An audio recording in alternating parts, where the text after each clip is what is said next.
On the banks of the river Ganges, this is one of the most sacred and spiritual places in this country. It's also the constituency of India's Prime Minister Narendra Modi, and he hasn't visited here since last November, but this city of Varanasi has been one of the hardest hit. The cremations start before dawn, as workers still clean away the embers of the night before. Nestled on the banks of the river Ganges, Varanasi is India's holiest city. But it has not been spared by the vicious second wave of coronavirus ripping through the country. As day breaks, Matru Chowdhury waits for the rush to begin. His family has worked in the crematorium for generations, but he says they've never seen anything like this.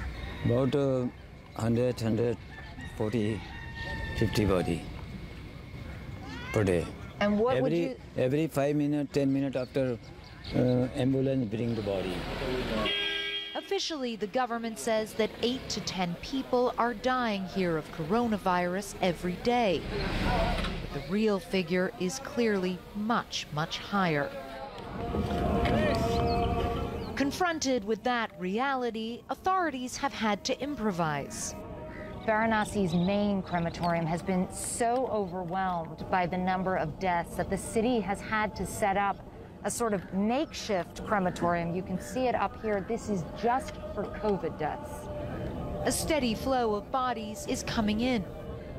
We get off the boat to take a closer look. More ambulances are arriving, bringing the dead and grieving family members in full protective gear. They are sprayed with disinfectant before they can begin the last rites. But there is no way of sanitizing the deep sense of loss. During the 2 hours we spend here, 7 bodies are brought in.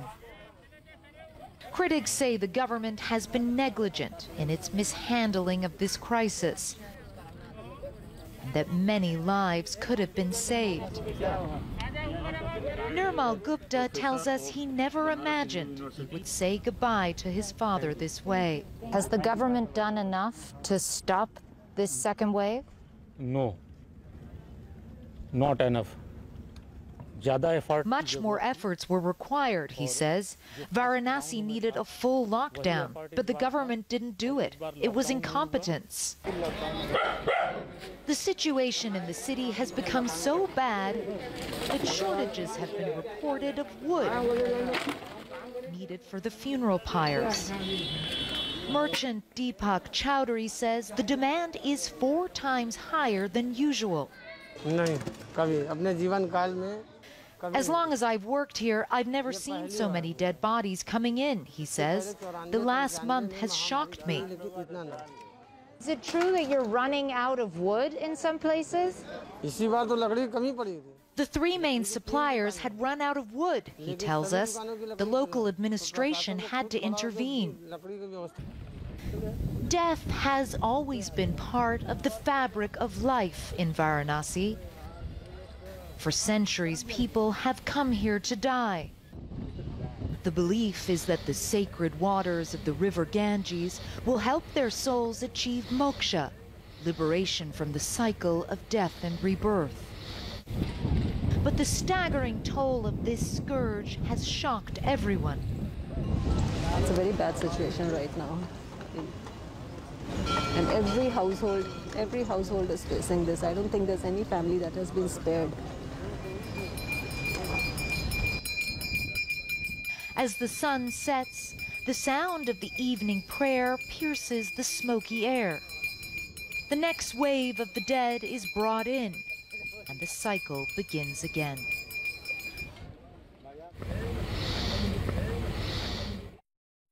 Actually implement that full lockdown last Friday, John and Brianna, and it has been extended until Monday. And there are signs, although it's still early, that it's starting to take effect. It's a little bit difficult to trust those government figures, but talking to the people who have been working at this crematorium for many generations, they say that they are starting to see a dip in the numbers. But of course, the question remains, what happens when you lift that lockdown? And there is a lot of pressure to lift it because these lockdowns are economically crippling for the people who live under them. John, Brianna? Indeed, they are. And Clarissa, if you could stay with us, we're bringing in Dr. Sanjay Gupta. Sanjay, I know you have some questions for Clarissa. Yeah, Clarissa, first of all, just amazing reporting, you and Scotty. I mean, I recognize so many of those places. It's hard to see. Those images are so heartbreaking. I'm curious, when you're in places like New Delhi and they say they're in lockdown for a period of time, I mean, we remember in the United States, lockdown for, essential workers, frontline workers was impossible. I mean, people were out and about. What is lockdown for real, even in places like New Delhi? Well, I'll say this, Sanjay. The lockdown that you've seen in New York City or that I've seen in London doesn't look like the lockdown here. So in Varanasi, for example, markets can be open every day until about 11 a.m. and the streets are busy during those hours. There was also a wedding in our hotel last night. And on the streets of Delhi, as you say, it's just not realistic. If you can't get oxygen for your loved ones and you have to go and wait in a line for 10 hours sometimes, then you're not in a position to have the luxury of social distancing. This is a fight for survival. And terms like lockdown and social distancing just don't really apply when you're in that kind of situation and you're desperately trying to source things to save the lives of your loved ones, Sanjay. And also, wait, Sanjay, can I just ask you a question while I've got you here? Because one thing that I've been really trying to get a better understanding of is this idea of herd immunity, because we've heard so much about it. And with more than 20 million cases now in this country, at what stage would India maybe expect to achieve herd immunity? Is there some potential in the future for the extraordinary suffering of these people to be mitigated somehow? Right. Well, Clarissa, I think there's two things here. First of all, I think a lot of people have been wondering for some time why India had not been hit harder earlier on. I mean, very population-dense areas, obviously. Vaccinations, obviously, the rollout very, very slow there in the single-digit percentage. But in terms of herd immunity overall, in a country of nearly 1.4 billion people, you're talking about, 1 billion people having some form of immunity. A lot of that immunity, as you point out, may come from just natural infection, which is a very tough way to get to that point.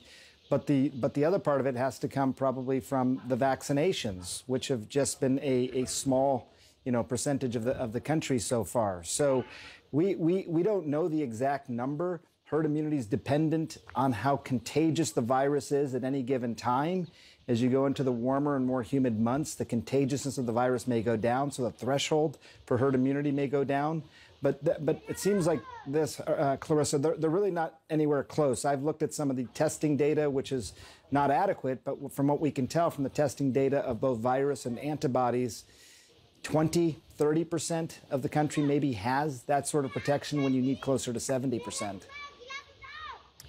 Really, it's an issue of scale. When you're dealing in India, so much of this is trying to even understand how much worse the problem could be there because of how much more populated it is. Sanjay, one quick question in terms of what we are seeing in India, the variant that was first spotted there. The CDC now says it's on that list of variants of interest. What does that mean?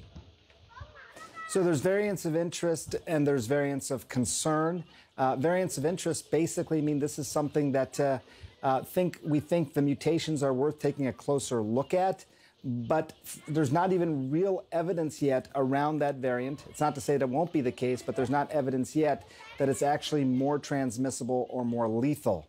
This particular variant that they're talking about in India is in some ways a combination of other variants, one of which has existed in South Africa and one has existed in California.